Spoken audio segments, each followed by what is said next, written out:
আপনাদেরকে মুসলমান সার্টিফিকেট দিয়ে রাখছে আমাদের ধর্ম ব্যবসায়ীরা। সার্টিফিকেট না দিলে ইনকাম বন্ধ। যা সার্টিফিকেট দিছে জাল সার্টিফিকেট। হিসাব পরিষ্কার।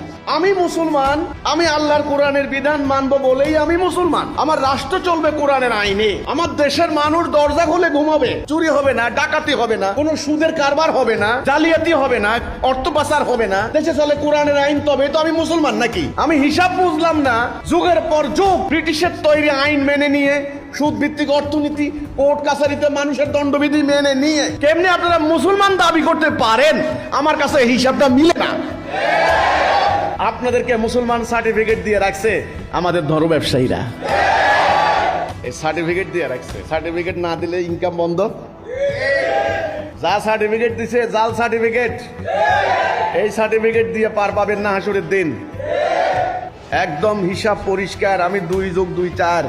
আমার আলোচনা বুঝতে এত কঠিন বিদ্যা বুদ্ধির দরকার হয় না। সরল, ইসলামের নামই সরল।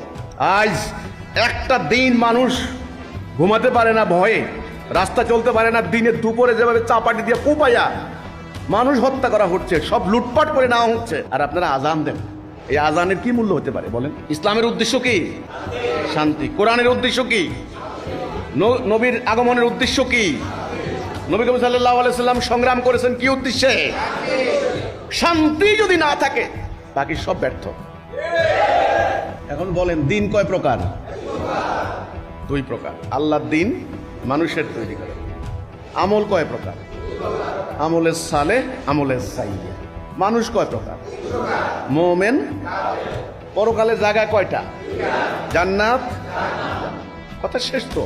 কথা তো পরিষ্কার। এখন আল্লাহর দিন কায়েম করবেন না মানুষের দিন কায়েম করবেন? হিসাব কি বুঝতে কোনো অসুবিধা হইতেছে? দিন চান কারটা? আল্লাহরটা। এই যে আল্লাহর দিন কায়েম করার জন্য একটা সংগ্রাম করতে হবে।